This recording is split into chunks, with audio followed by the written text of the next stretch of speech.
নমস্কার, সকলকে স্বাগত জানাই ইনভেস্ট উইথ নিশান চ্যানেলের পক্ষ থেকে। আজকে অনেকদিন পর ভিডিও বানাচ্ছি আপনাদের জন্যে। দীর্ঘ ১ মাস সময় পরে ভিডিও করার সুযোগ পেলাম। বিভিন্ন কারণে আমি ভিডিও করে উঠতে পারিনি। এর মধ্যে অনেক ঘটনা ঘটে গেছে ১ মাসে। আপনাদের সাথে সেগুলো নিয়ে আলোচনাও করিনি। তবে ইতিমধ্যেই আপনারা বিভিন্ন নিউজ চ্যানেল বিভিন্নভাবে বিষয়গুলো সম্পর্কে অবগত। আজকে আমি একটি সামগ্রিক আলোচনা করব। আজকে ৯ তারিখ ফেব্রুয়ারি ৯ তারিখ পর্যন্ত যা ঘটনা ঘটেছে সেগুলো নিয়ে একটা সামগ্রিক চিত্র এবং আমাদের মার্কেটে আগামীতে কি দিশা হতে পারে সেটা নিয়েও কিছু কথা বলবো। তার সাথে, সাথে থিম বেস একটি সেক্টর যার উপর কিছু স্টক নিয়েও অল্প বিস্তর আলোচনা আপনাদের সামনে রাখার চেষ্টা করব। এই লেট ভিডিও করার জন্য আপনাদের কাছে আমি ক্ষমা প্রার্থী। এবং আরেকটি কথা সেটি হচ্ছে এখানে যে স্টকগুলো নিয়ে আলোচনা করব কোনোভাবেই সেগুলোকে আপনারা একদমই বাই, সেল, হোল্ড রেকমেন্ডেশন হিসাবে নেবেন না। জাস্ট খালি আপনাদের সামনে কোনো একটি বিষয়কে আলাদা করে তুলে ধরা এবং কি আঙ্গিকে আমি ভাবছি আপনাদের সাথে চিন্তাভাবনার একটু শেয়ার করা এবং আপনাদের কাছ থেকেও কিছু তথ্য যদি আমি পেয়ে যাই সেটাতে আমিও একটু এনরিচড হব, সেই আশাতেই ভিডিওগুলো করা। এবং যারা স্টক মার্কেটে বা নিউজ চ্যানেলে সবসময় বসে থাকতে পারেন না, কিন্তু আমার এই ভিডিওতে হয়তো জিস্ট আকারে অনেক ইনফরমেশন আপনারা পেয়ে যাবেন। তো চলুন ভিডিও শুরু করা যাক।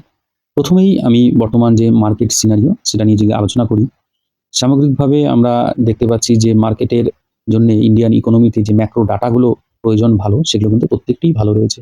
এবং তার সাথে সাথে গভর্নমেন্টের কিছু পলিসি, আরবিআইয়ের কিছু পলিসি, যেগুলোকে কিন্তু মার্কেটের টেলউইন্ড হিসেবে আমরা দেখতে পারি মার্কেটকে আগামীতে ঊর্ধ্বগতিতে নিয়ে যাওয়ার জন্য যথেষ্ট। এই ডাটাগুলো যখন আমরা জানতে পারলাম, ইনফরমেশনগুলো পেলাম, তারপরেও আমরা দেখলাম কিন্তু মার্কেটে কিছুতেই কিন্তু একটা বুলিশনেস আমরা দেখতে পাচ্ছি না। তার কারণ ছিল এফআইআইদের রীতিমতো প্রচুর সেলিং এবং তাদের বাইংয়ের পরিমাণ কম থাকার জন্য। এর মধ্যেই আবার একটি অনিশ্চয়তা দেখা দেয়, সেটা হলো আমেরিকা ইন্ডিয়া ট্রেড ডিল। এই ট্রেড ডিল হচ্ছিল না, তার জন্য একটা টেনশন উৎকণ্ঠা সকল ইনভেস্টরদের মধ্যে, ট্রেডারদের মধ্যে কিন্তু ছিল। ইতিমধ্যেই ট্রেড ডিল হয়ে গেছে। আমরা রেড কার্ড দেখলাম, আরবিআই রেড কার্ড, গভর্নমেন্টের জিএসটি কাট, ইন্স্যুরেন্স সেক্টরে জিএসটি নীল করে দেওয়া, তারপরে ইনকাম ট্যাক্সে কাট, ব্যাংকের লিকুইডিটির পরিমাণ বাড়া, মাদার অফ ট্রেড ডিল। আর 27টি ইউরোপিয়ান কান্ট্রির সাথে ট্রেড ডিল হলো ভারতের, সেটা একটা ভারত উইন উইন সিচুয়েশনে চলে গেল। তারপরে ট্রাম্পের মুখ থেকে আমরা 2 তারিখে ঘোষণা শুনলাম আমাদের যে আমেরিকার সাথে ইন্ডিয়া ট্রেড ডিলের কিছুটা পূর্বাভাস পেলাম। গত দিন আমরা দেখলাম আমাদের যে বাণিজ্যমন্ত্রী, তার মুখ থেকে মোটামুটি ট্রেড ডিলের একটা ধারণা আমরা সেখান থেকে পেলাম। সকল কিছু মিলে এখন একটা মার্কেটে কিন্তু একটা বুলিশনেস আমি দেখতে পাচ্ছি। এবং তার সাথে এটাও দেখতে পাচ্ছি যে মোটামুটি স্মল ক্যাপ মিড ক্যাপে কিন্তু একটা বটম তৈরি হয়েছে। এপ্রিল মাসের শেষের দিকে অথবা মে মাসের মধ্যেই কিন্তু আমরা একটা এই স্মল ক্যাপ মিড ক্যাপের মধ্যে একটা কিন্তু ডিমান্ড আমরা দেখতে পাবো এবং আশা রাখি যে এই স্টকগুলোর মধ্যে কিছুটা ভালো রকমের বুলিশনেস দেখতে পাবো। সেই জায়গা থেকেই আমরা যদি চিন্তাভাবনাগুলোকে একসাথে করে চলার চেষ্টা করি, তাহলে মার্কেটের নেগেটিভ পজিটিভ সব কিছুই আমাদের কিন্তু জানা দরকার। কারণ মার্কেট বুলিশ হলে পরে সেখান থেকে কীভাবে ইনকাম করতে হবে সেই স্ট্র্যাটেজিগুলো কিন্তু এখন থেকেই আমরা যদি মেনটেন করে এগোতে পারি, তাহলে কিন্তু আমরা সেখান থেকে একটা প্রফিট বুক করার সুযোগ পাব। এবার এত কিছু পজিটিভের মধ্যেও নেগেটিভ কিছু কিন্তু রয়েছে। নেগেটিভের মধ্যে একটা নেগেটিভ আমরা দেখলাম যে বাজেট যে ঘোষণা হলো সেখানে এসটিটি ট্যাক্সের পরিমাণটা বাড়িয়ে দিল। ফিউচার এবং অপশনে কিন্তু এই ট্যাক্সটা বাড়িয়েছে। গভর্নমেন্টের যে কারণটি ছিল যাতে রিটেলাররা কম ইনভেস্ট করেন বা ইনভলভ হন, কারণ তাদের সমীক্ষা অনুসারে রিটেলাররা প্রচুর পরিমাণে টাকা কিন্তু অপশন এবং ফিউচারে কিন্তু খোয়াচ্ছেন। এভারেজ যদি দেখা যায় প্রত্যেকটি রিটেলার বা ট্রেডার 50,000-এর মতো কিন্তু লুজ করছে মার্কেটে এই অপশন এবং ফিউচারের মাধ্যমে। 90%-এর মতো কিন্তু ট্রেডার লুজ করেন এখানে। সেই জায়গা থেকে ছোট ছোট ইনভেস্টরদেরকে দূরে রাখার জন্য বা রিটেলারদের দূরে রাখার জন্য এই পদ্ধতি নিচ্ছে গভর্নমেন্টের ভালো উদ্দেশ্য। কিন্তু যদি মার্কেটে লিকুইডিটি কমে যায় তখন কিন্তু মার্কেটের ভোলাটিলিটিটা নষ্ট হয় এবং সেই জায়গায় লিকুইডিটি কমলে পরে তখন আমরা যে ইন্টারে যে মুভমেন্টগুলো দেখি সেগুলো কিন্তু একটু কম দেখা যাবে, অর্থাৎ ভোলাটিলিটি মার্কেটে কম থাকবে। এবার যাই হোক, এই যে জিনিসটা যা নেগেটিভ হিসাবে ট্রিট করলো, সময়ের সাপেক্ষে দেখবেন যে এই জিনিসটাকেও ভারতীয় শেয়ার মার্কেট ওভারকাম করে যাবে। কারণ কি অতীতেও দেখা গেছে এরকম এসটিটি এবং লং টার্ম যে capital gain tax, short term capital gain tax, এগুলো নিয়ে বিভিন্ন সময় বিভিন্ন রকমভাবে গভর্নমেন্ট তার পলিসি চেঞ্জ করেছে এবং তার প্রভাব মার্কেট দেখিয়েছে নেগেটিভ, এবং পরবর্তীতে এগুলো রিকভার করে মার্কেট তার নিজের ছন্দে কিন্তু আবার এগিয়ে গেছে। সুতরাং এই জিনিসটা আমার মনে হয় শর্ট টাইমে একটা এফেক্ট হলো, লং টার্মে সেরকম একটা এফেক্ট আগামীতে হয়তো দেখতে পাবো না।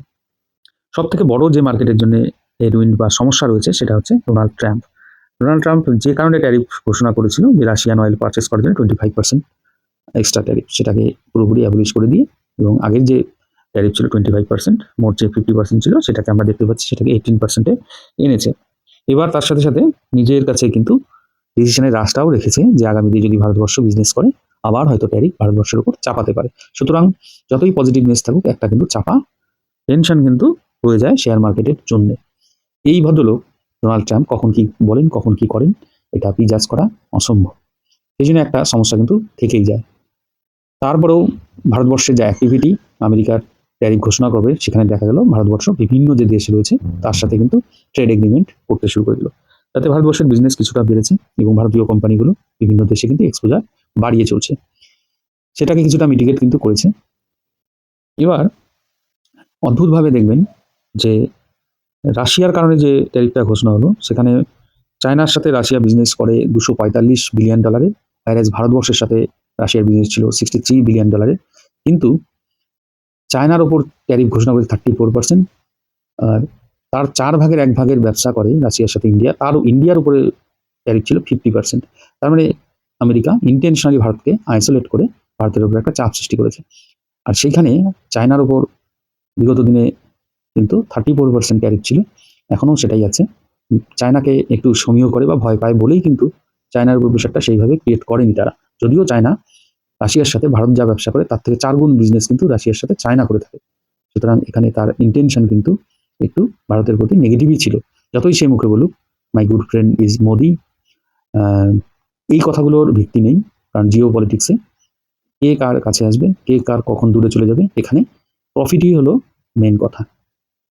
তবে বর্তমান পজিশনে যা 18% আমরা দেখতে পাচ্ছি, সেটার দিকে তাকালে পরে দেখতে পারবো আমাদের যে ইম্পোর্ট যে কোম্পানিগুলো করে তাদেরকে 18% যে ট্যারিফ দিতে হবে। অন্যান্য দেশ যে ইম্পোর্টগুলো করে তাদের দেশ থেকে, আমাদের প্রতিবেশী দেশগুলো, তাদের থেকে কিন্তু আমাদের ট্যারিফ কম 1% হলেও, যেমন বাংলাদেশে পাকিস্তানে 19% ট্যারিফ, 34% যেখানে চায়না, সেখানে ভারতবর্ষ কিন্তু 18%। সেই জায়গায় ভারতবর্ষ কিন্তু কিছুটা হলেও এগিয়ে রয়েছে। তার সাথে সাথে ভারতবর্ষ যেহেতু অন্যান্য দেশের সাথে ডিল করেছে, সেখানেও ভারতবর্ষ কিন্তু একটা ভালো রকমের ফরেন যে মানি, বৈদেশিক মুদ্রা যেগুলো, সেগুলো কিন্তু আর্ন করার একটা সুযোগ কিন্তু তৈরি করে নিয়েছে। এই ট্যারিফ ঘোষণা হওয়ার পরে ইন্ডিয়ার যতটা নেগেটিভ হয়েছে, আমি তো মনে করি তার থেকে পজিটিভটাই বেশি হয়েছে। কারণ কি, এক্সপোজার শুধু আমেরিকান মার্কেট নয়, সেই জায়গায় ইউরোপও একটা মার্কেট হয়ে গেলো, এবং অন্যান্য যে দেশগুলো আছে সেগুলোতেও কিন্তু ভারতীয় পণ্য আগামীতে এক্সপোর্ট হবে। এবার আরেকটি ক্লজ ছিল ট্রেড ডিলে, যে ভারতবর্ষ $500 বিলিয়ন বিজনেস তাদের সাথে করবে, আমেরিকার থেকে পণ্য কিনবে।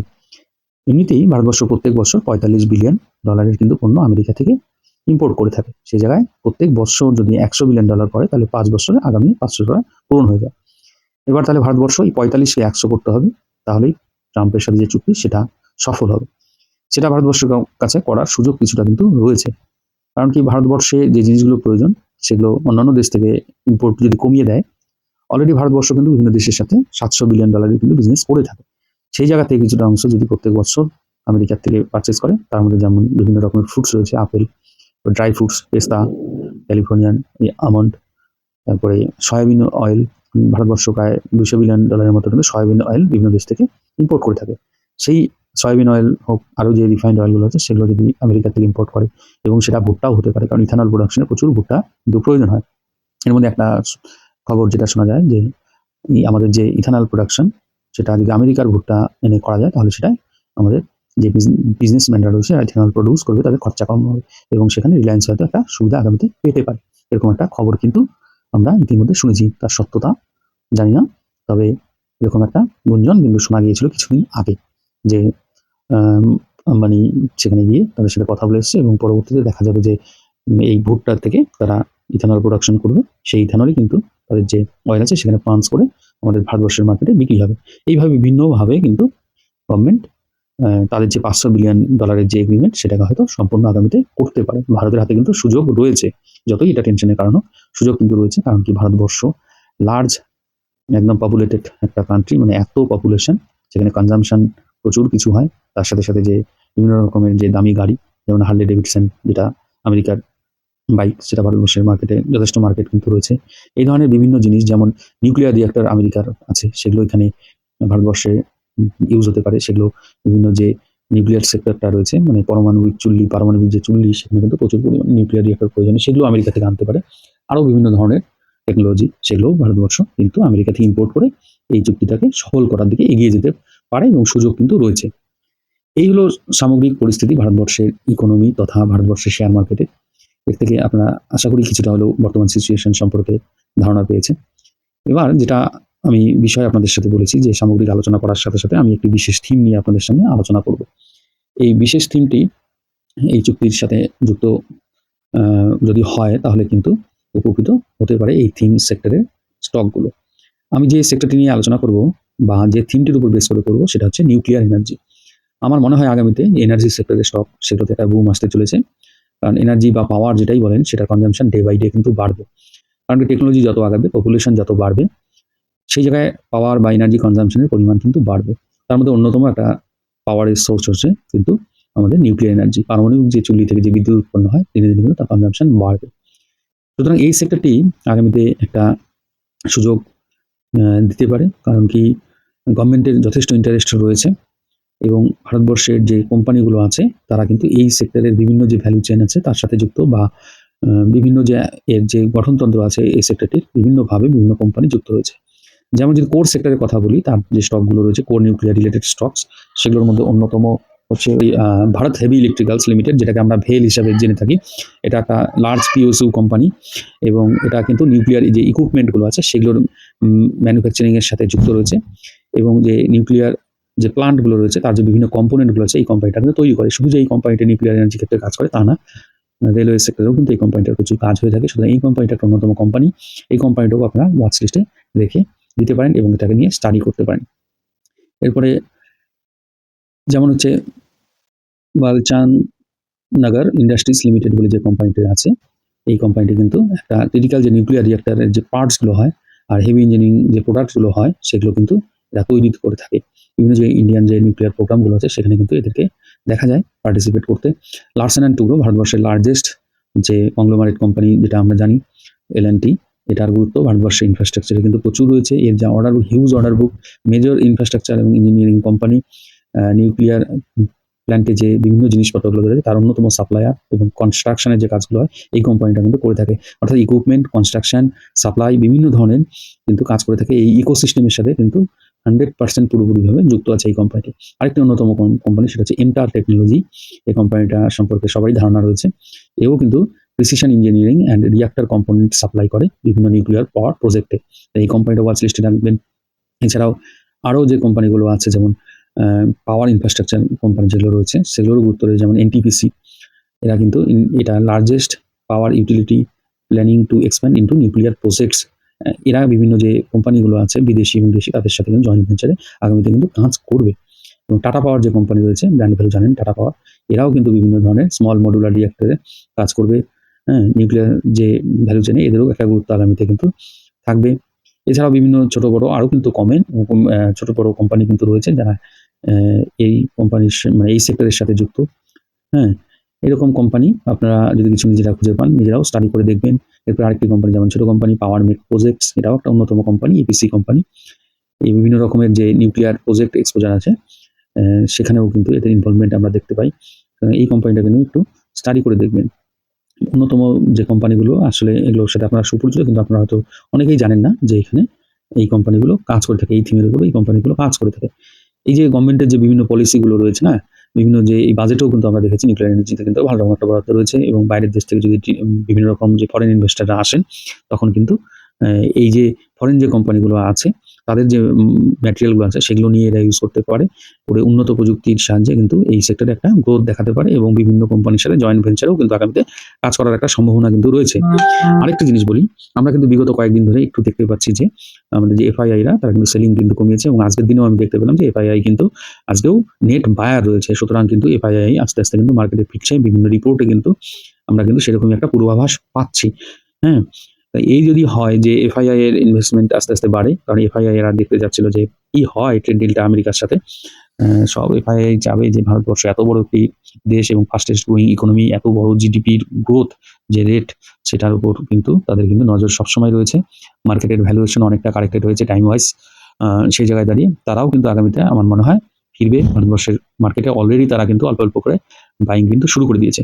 সুতরাং আপনারা এই স্টকগুলো ওয়াচ লিস্টে রেখে দেখবেন, কোনোটি বাই সেল হোল্ড রেকমেন্ডেশন করছি না। ভিডিওটি যদি ভালো লাগে এবং আপনারা যদি বিন্দুমাত্র উপকৃত হন আমার এই ভিডিওটি দেখে, ভিডিওটিতে লাইক করবেন, কমেন্ট করবেন, শেয়ার করবেন। যারা নতুন আছেন আমার চ্যানেলে তাদেরকে বলবো চ্যানেলটিকে সাবস্ক্রাইব করবেন এবং আমার সাথে থেকে আগামীতে আপনাদের যে ইনভেস্টিং জার্নি সেটা আপনারা চালিয়ে যাবেন খুব সুন্দরভাবে, এই আশা রাখি।